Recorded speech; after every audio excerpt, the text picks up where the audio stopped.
uh, pertemuan kita ini saya rekam, kemudian nanti akan kita bagikan linknya di YouTube dan kalian nanti boleh melihatnya. Oke, untuk Ananda semua yang hanya ada berapa orang nih? Diana, Audia, terus ada Tari, Febri, Meli, Nurlia, ada Septian juga. Sehat ya semuanya? Sehat, Bu. Sehat, alhamdulillah. Hujan di tempatnya sekarang? Ya, Bu. Enggak. Ya, gelap sekali. Oke, kita mungkin masuk ke materi yang akan dijelaskan saja ya. Karena Zoom ini kan terbatas juga waktunya, nggak lama-lama. Jadi kita akan lihat di sini. Saya coba akan buka e-learning dulu. Oke. E-learning ini ada pertemuan ke-6 dan ke-7 ya. Pertemuan ke-6 dan ke-7 ini tentang sumber data kependudukan. Ini kemarin Ibu kasih tugas, yaitu terkait dengan mencari sebuah dokumen tentang data kependudukan. Kemudian carilah contoh data yang bisa didapatkan melalui sensus, survei, dan registrasi. Dan kemudian juga carilah data kuantitatif dan data kualitatif. Nah, tugasnya itu bisa dari berupa gambar atau foto. Untuk nomor 2 dan 3 itu ada file PDF ya yang kalian kumpulkan. Nah, coba Ibu cek satu-satu di sini siapa aja yang mudah mengumpulkan tugasnya ya. Oke, dari tugas ini, nah ini. Dari tugas ini ada 32 anggotanya. Dan yang mengumpulkan itu hanya ada beberapa orang, tapi ini mengumpulkannya via email ya. Ada yang ke email kemarin? Iya, Bu, via email. Via email ya? Ada, Bu. Ya, ini ada, Bu. Yang di e-learning hanya beberapa orang mungkin yang mengumpulkan. Oke, kalau yang, ya tugasnya berarti via email ya. Tapi untuk tugas ini ada kendala nggak? Ke email, Bu. Iya, ke email ya. Ada kendala nggak untuk tugas ini kira-kira? Dalam mencarinya mungkin, mencari datanya? Iya, Bu. Iya, kenapa? Susah nyari datanya. Kita lihat dulu. Coba cari sebuah dokumen tentang data kependudukan. Nah, sekarang kita, Ibu suruh cari kemarin di BPS ya. BPS, kita masuk bps.go. Nah, ini. Kita masuk BPS Provinsi Sumatera Barat.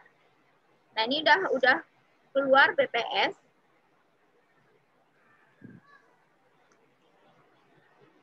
Kalian bisa cari data tentang penduduk di sini.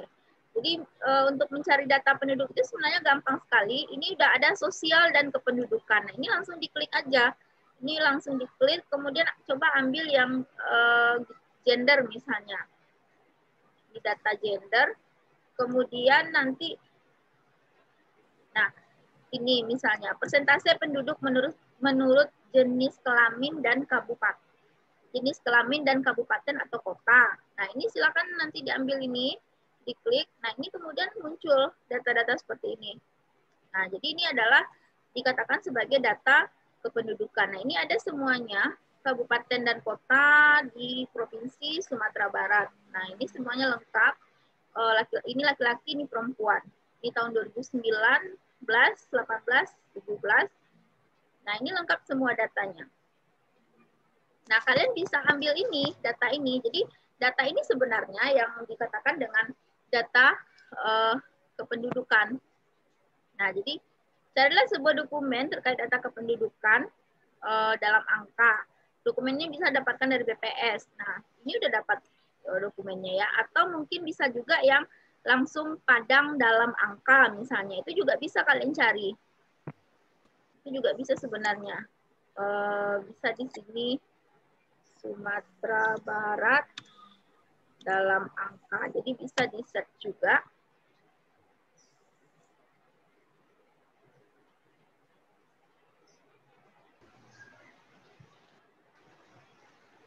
Search-nya di sini ya.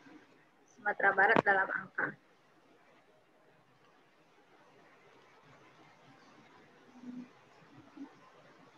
Nah, ini misalnya Sumatera Barat dalam angka tahun 2011. Nah, ini bisa diunduh publikasi ini. Jadi publikasi ini kalian bisa unduh publikasi, kemudian download. Ya, datanya mungkin agak besar ya. Ini ukurannya agak besar mungkin. Jadi kita tunggu untuk downloadnya. Jadi sebenarnya gampang untuk mencari data itu kita tinggal buka BPS ini, kemudian search di sini, kemudian cari, kemudian nanti ketemu data yang kita inginkan. Ini sudah selesai downloadnya. Nah, ini bisa kalian kelihatan ya, hasil downloadannya ada ya, nampak?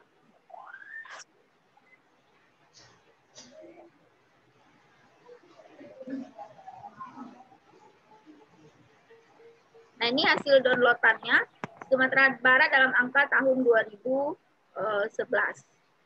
Nah, dari satu file ini aja sebenarnya kalian udah terjawab ke semua pertanyaan dalam yang saya suruh itu. Nah, nomor 2, carilah data yang didapatkan melalui sensus, survei, dan registrasi. Saya udah jelasin belum kalau yang sensus itu datanya didapat dari selama berapa tahun? 10 tahun. 10 tahun ya. Tahun. Ya, 10 tahun ya. 10 tahun. Kalau sensus 10 tahun karena dia lama, dia datanya data series. Yang untuk sensus survei registrasi ini kan udah Bu jelaskan ya waktu Zoom. Udah Ibu jelaskan belum? Belum kayaknya, Bu. Belum ya. Ya, kita lihat mungkin di sesi B. Ya, data yang terkait dengan data penduduk. Kalau misalnya data sensus itu data apa saja yang bisa didapatkan. Nah, misalnya kayak gini, ini data jumlah murid.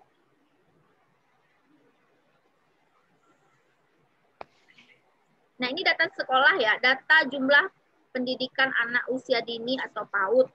Nah, ini di setiap kabupaten dan kota yang ada di Sumatera Barat. Misalnya ada TPA, ada kelompok bermain, ada TPA, ada satuan PAUD sejenisnya. Nah, ini data ini termasuk dari data sensus, data survei, atau data registrasi ini? Kira-kira.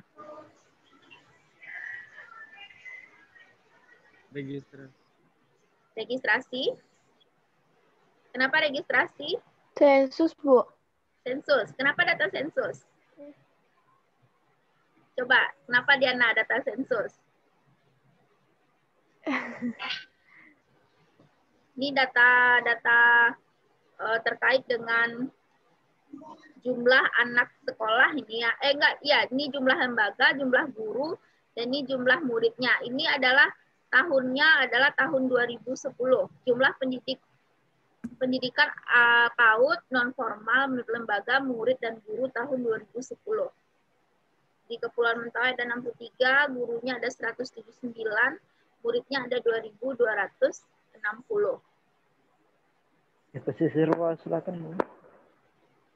Pesisir selatan 189, ada 406 guru, muridnya 2.157. Ini semuanya ada sampai ke Pasaman Barat. Ini berdasarkan data sensus, survei, atau registrasi kira-kira?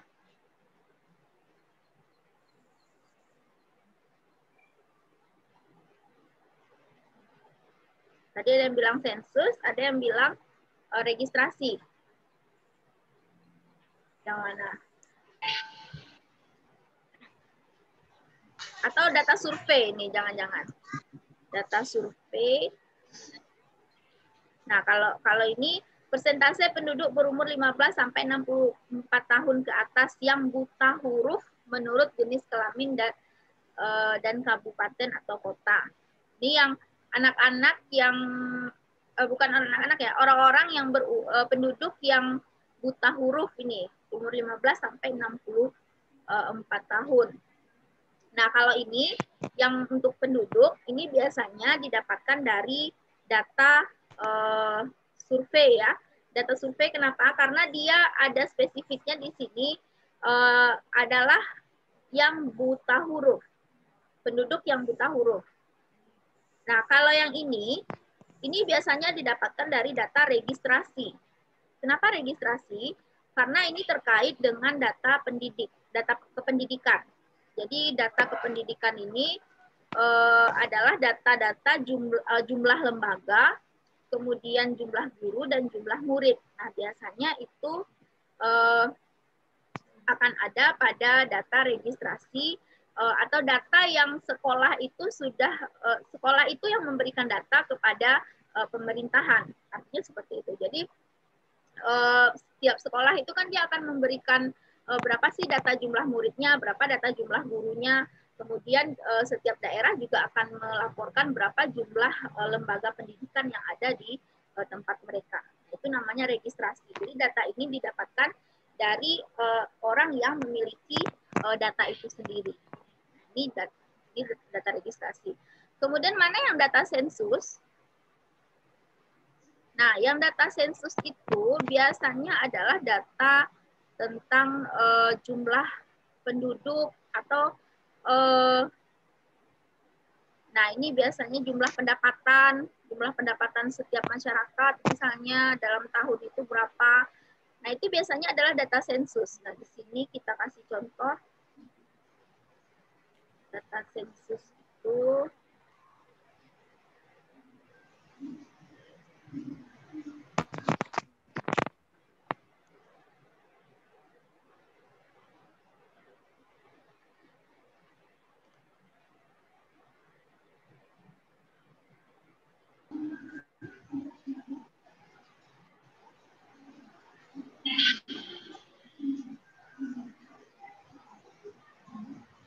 jadi di sini lengkap ya, kalau di data BPS ini lengkap. Ini ada data curah hujan, ada data, nah ini data pemerintahan.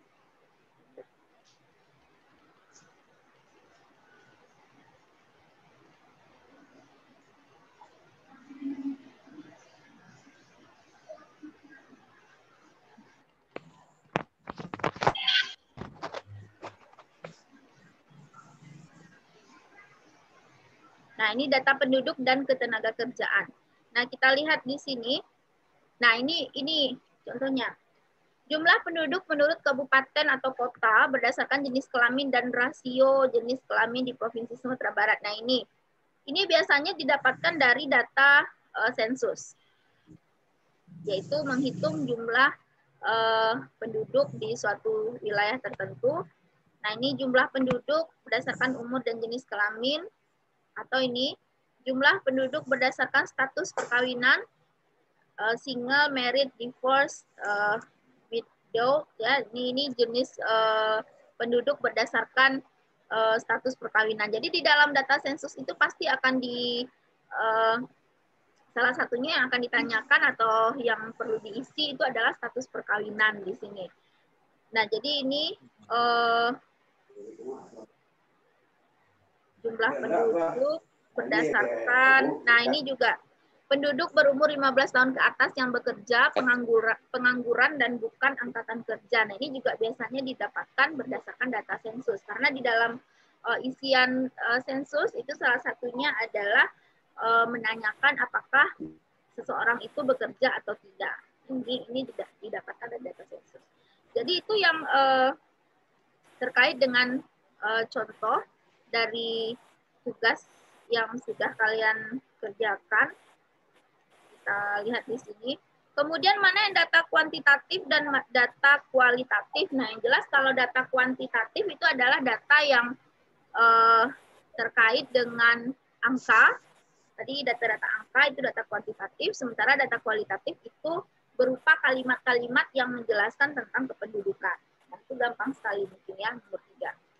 Oke, kita mungkin akan jelaskan tentang materi yang kemarin mungkin belum dijelaskan, yaitu materi ke-7 ya. materi ketujuh ini komposisi dan distribusi penduduk.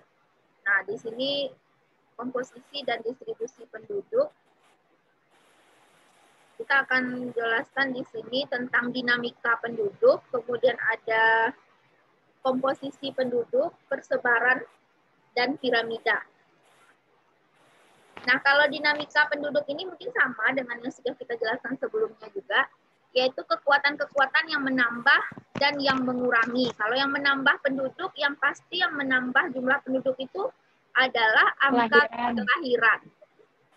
kelahiran. Terus satu lagi? Migrasi tetap. Ya, migrasi masuk. Jadi migrasi masuk itu menambah penduduk. Kalau yang mengurangi penduduk apa? Yang mengurangi itu adalah kematian dan terus migrasi keluar. Migrasi keluar. Nah, ini sudah jelas juga. Ini kesimpulannya. Jadi ada 4 komponen dalam pertumbuhan penduduk.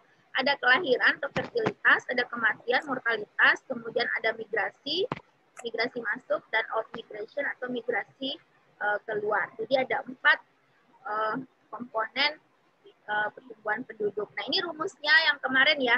Kalian udah, nah ini contoh soal. Udah dikerjakan ini ya, soalnya ya. Udah, Bu. Ada dikerjakan. Okay. Kemudian ini model pertumbuhan penduduk, selisih antara kelahiran dan kematian disebut dengan productive change atau perubahan reproduktif atau natural increase disebut dengan pertumbuhan alami. Pertumbuhan ini dipengaruhi oleh 2 cara. Melalui perubahan reproduksi dan migrasi neto.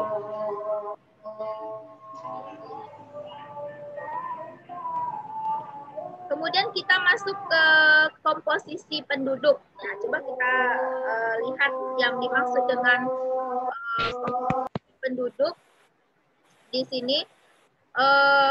Yang pertama ada pengelompokan, disebut dengan pengelompokan penduduk ya. Ada penduduk itu berdasarkan umur dan jenis kelamin.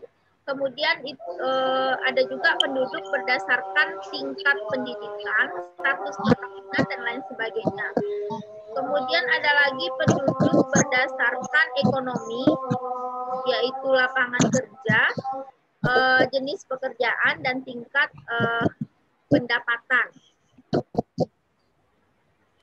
Nah, kemudian ada lagi penduduk berdasarkan geografis, berdasarkan tempat tinggal, bisa di daerah kota, desa, atau di daerah provinsi, kabupaten, dan lain sebagainya. Jadi, ini yang dikatakan dengan komposisi penduduk. Jadi, penduduk itu dikelompokkan berdasarkan ciri-ciri tertentu.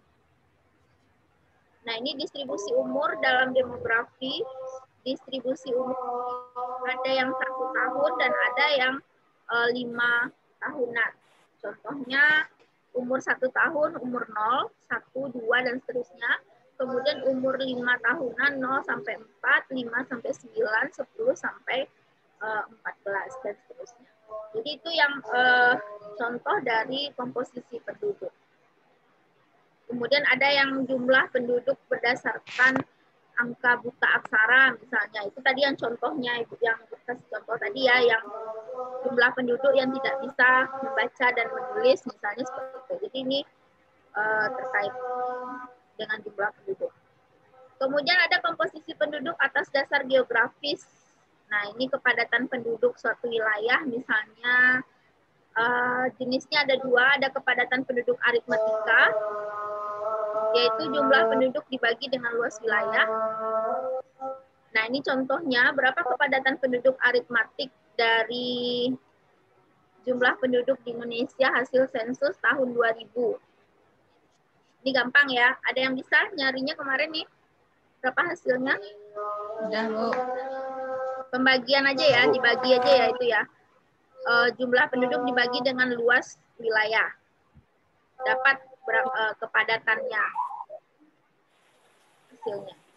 Kemudian ada penduduk secara agraris, itu adalah kepadatan penduduk yang diperoleh dari perbandingan jumlah penduduk terhadap luas lahan yang dapat ditanami, yaitu rata-rata penduduk per kilometer persegi.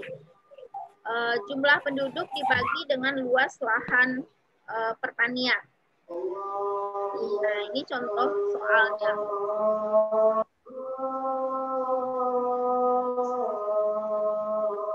Nah, ini contoh soalnya pembagian biasa aja ya. Ini jumlah penduduk dibagi dengan luas wilayah pertanian. Ini dapat hasilnya kepadatan penduduk secara agraris. Nah, kemudian apa yang mempengaruhi kepadatan penduduk? Itu ada beberapa faktor. Ada fisik, ada iklim, ada vegetasi, tanah, sumber air, kemudian penyakit dan hama, sumber air, sumber daya wilayahnya, kemudian ada sarana transportasi dan komunikasi, kemudian ada ekonomi dan juga politik. Nah, ini hal-hal yang berpengaruh terhadap pertumbuhan penduduk di situ. Oke, ini yang mempengaruhi pertumbuhan penduduk. Ini tingkat pertumbuhan penduduk di Indonesia mungkin dari tahun 80-an ya sampai 2005 yang ini. Dan ini yang peta dari pertumbuhan penduduk di Indonesia. Yang hijau ini berarti pertumbuhan penduduknya masih sangat kecil ya. Sementara yang warna merah itu pertumbuhan penduduknya sangat tinggi, besar dari 1.299 itu adalah DKI Jakarta. Kemudian untuk wilayah Jawa semuanya itu pertumbuhan penduduknya cukup tinggi. Kemudian kalau di Sumatera itu ada Sumatera Utara dan Sumatera Barat yang pertumbuhan penduduknya sedang di sini. Ya. Kemudian untuk Sulawesi Selatan dan Sulawesi Utara itu termasuk warna 100 sampai 199 kepadatan penduduknya di sini. Jadi ini peta kepadatan penduduk. Jadi kepadatan penduduk itu per 1 kilometer itu ada berapa penduduknya. Jadi ini angkanya sama dengan itu. Jadi per 1 kilometer itu ternyata kalau untuk yang merah ini, yaitu di DKI Jakarta, itu penduduknya besar dari 1.299. Jadi dalam 1 kilometer terdapat 1.299 orang. Kalau di Sumatera Barat sendiri, dalam 1 kilometer berarti terdapat 100 sampai 199 jiwa seorang ya. Itu yang dikatakan dengan kepadatan penduduk per kilometer persegi. Kalau ini datanya tahun 2010. Jadi nanti kalian bisa juga nyari data kepadatan penduduk tahun 2020 sebanyak apa. Jadi bisa saja itu karena rumusnya kepadatan penduduk kan hanya jumlah penduduk dibagi dengan luas wilayah. Nah, jadi nanti bisa dicari juga nanti. Oke, kemudian ada persebaran penduduk. Nah, ini persebaran penduduk ini ada yang secara geografis, secara administratif dan politis. Kemudian juga ada secara klasifikasi tempat tinggal yakni desa dan kota. Nah, ini ada. Secara administratif dan politis penduduk Indonesia tersebar dari 33 provinsi yang memiliki lebih dari 440 kabupaten dan kota. Kemudian kita lanjut aja ke piramida ya. Piramida penduduk, mungkin di SMA juga udah pernah belajar piramida penduduk ini. Jadi piramida penduduk ini menggambarkan komposisi penduduk berdasarkan umur dan jenis kelamin. Jadi ada 3 jenisnya piramida, ada ekspansif, ada konstruktif, dan ada stationary. Kita lihat, ini yang ekspansif. Ekspansif ini adalah jumlah penduduknya itu dia lebih banyak yang usia muda dibandingkan dengan yang usia lebih tua. Jadi bentuknya seperti ini. Dia besar jenisnya. Sebagian besar penduduk pada berada kelompok umur termuda. Jadi umur yang paling banyak itu adalah umur 25 sampai 29 ya, sampai dengan 0. Umur 0. 0 sampai umur 29 itu adalah umur penduduk yang banyak. Nah, ini jenisnya ada ekspansif, ada konstriktif, dan ada stationary. Kalau untuk yang konstriktif ini antara penduduk umur tua dengan penduduk umur muda itu dia hampir sama banyak. Seimbang. Ya, seimbang. Sementara untuk stationary ini jumlah penduduk itu lebih lebih merata. Artinya di setiap jenjang umur itu dia hampir sama banyak. Jadi dia rata biasanya ini yang stationary ini. Sementara yang ekspansif ini terlihat yang paling muda, yang semakin muda itu semakin banyak jumlah penduduknya. Nah itu yang tiga ciri penduduk. Nah ini piramida penduduk untuk Kota Padang, contohnya ini tahun 2007. Tahun 2007. Ini jumlah penduduk tahun 2007 ya, untuk Kota Padang. Kemudian ada angka beban ketergantungan.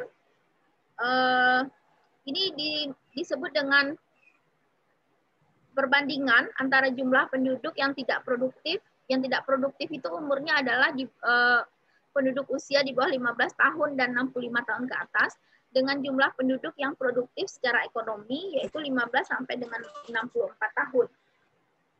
Jadi kita lihat di sini rumusnya, penduduk 0 sampai dengan 14, ditambah dengan penduduk 65 tahun ke atas, ini disebut dengan penduduk yang tidak produktif. Dibagi dengan penduduk 15 sampai 64, itu disebut dengan penduduk yang produktif secara ekonomi. Dikali dengan 100. Nah ini, itu rumusnya tadi ya, angka beban ketergantungan. Kemudian ada lagi perbandingan jenis kelamin atau rasio, atau seks rasio namanya. Jumlah laki-laki dibagi dengan jumlah perempuan. Ini disebut dengan perbandingan.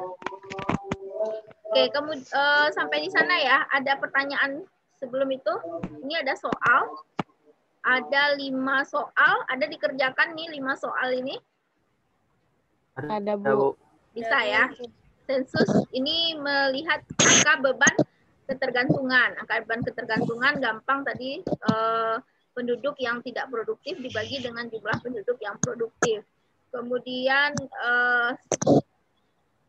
ini perbandingan jenis kelamin atau seks rasio tahun 2000 antara laki-laki dengan perempuan, berarti jumlah yang laki-laki dibagi dengan jumlah penduduk yang perempuan.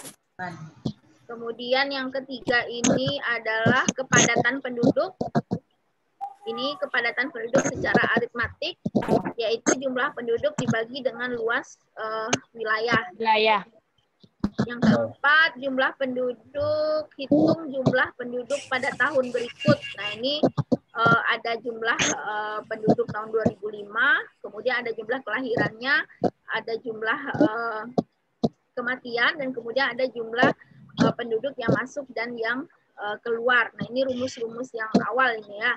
Menghitung jumlah penduduk pada tahun berikutnya. Kemudian yang nomor 5 ini, buatlah piramida penduduk dari data jumlah penduduk di wilayah atau kota Anda masing-masing, yaitu datanya menurut umur dan jenis kelamin. Nah, ini bisa nggak ini nomor 5 ini? Ragunya yang nomor 1 tuh, Bu. Bikin piramidanya. Kalau piramidanya itu sebenarnya tadi gampang aja. Kalian ngambil data penduduk yang ada data penduduk berdasarkan jenis kelaminnya tadi. Misalnya kayak gini ya. Data penduduk yang ini.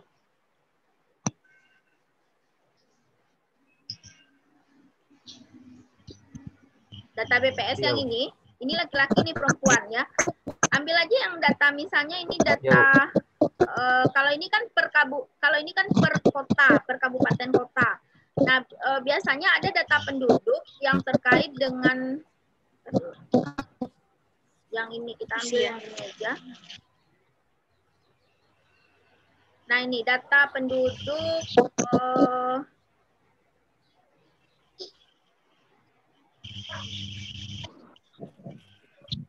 nah, ini data ini data penduduk berdasarkan golongan umur dan jenis kelamin. Ambil yang ini laki-laki, ini perempuan. Ini umurnya. Jadi kalian tinggal masukin aja, tinggal bikin aja lagi, tinggal bikin gambarnya gitu. 0 sampai 4 ini 259, 189. Jadi kayak dibuatkan kayak gambarnya. Nanti hasilnya apa? Hasilnya itu apakah jenis piramidanya apa? Apakah masuk ekspansif atau masuk konstriktif misalnya. Nah, jadi ini aja ngambil datanya di sini. Ambil dari jumlah penduduk menurut golongan umur dan jenis kelamin. Ini laki-laki, ini perempuan. Karena data yang diperlukan itu hanya data yang itu.